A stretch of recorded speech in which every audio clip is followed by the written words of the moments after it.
the holders of that office. Yeah. Okuni gubeni a principal of a school fake numbers mondo yud pesa mang'eny. Yeah. Manu kuma very cheap.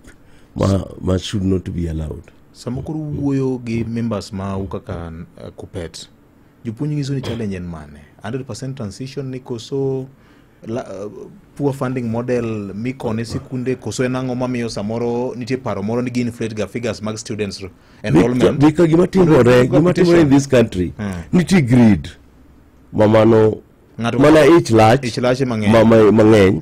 To mar ariyo bende nitiere ni e Kenya kaendi ka parents osewacho ni osewinjo ni somo en nono.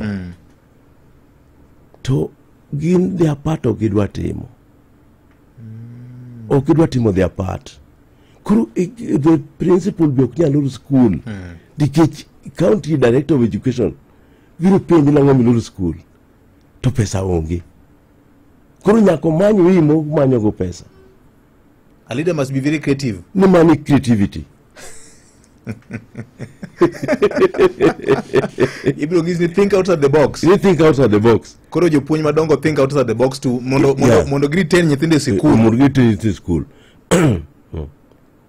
Nikech dongi sibiro kipendi wakaendi nitie nyithindo mang'eny ma oko chulo pesa. Yes. To koro otamgi certificate. Certificate, yes. Inya yudo ni sama nyithindo chope form 4 e skunde wagi. To nyithindo 10% kende mochulo fees.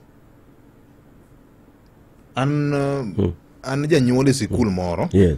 To higa ka rumo to nyaka miwa newsletter. Yes. Sikul no nigi omenda ma ibandho jonyuol mo accumulate over time about 37 million shillings. Ito kuro yene kaka skul nyalo run without 37 million.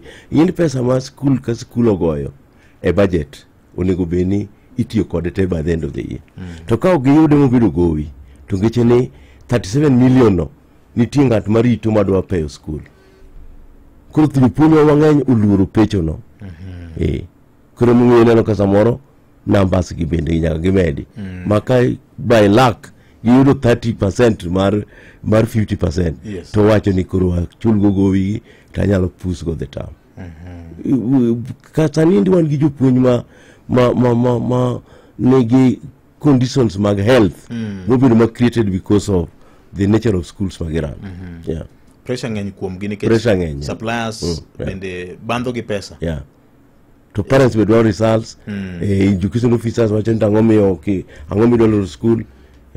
Adaki chok pesa. Yeah. To parents be wacho ni no, achoko pesa to school sirikal mi capitation.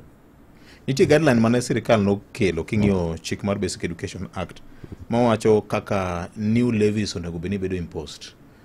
Koluongo jonyuol e school ma giporo wach kokalo kuom PTA gi Parents Association ma gipuodho ma County Director of Education kete kokene jopuonj through minutes gi jonyuol gi stakeholders owinjore ni waket levy ni.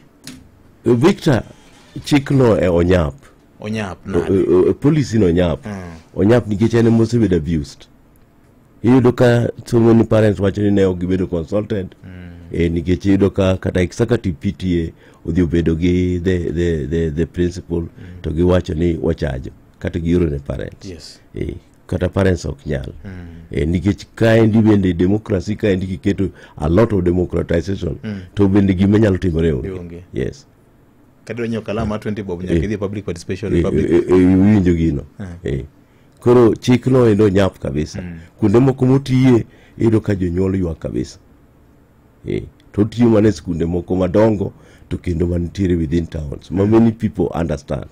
To nichi neno ka St. George's nicho tere court ka. Yes. Yeah.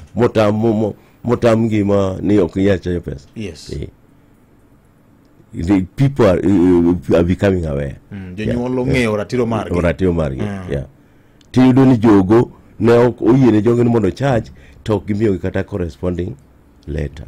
Minyiso ni charge uru kaka jonyuol siyen.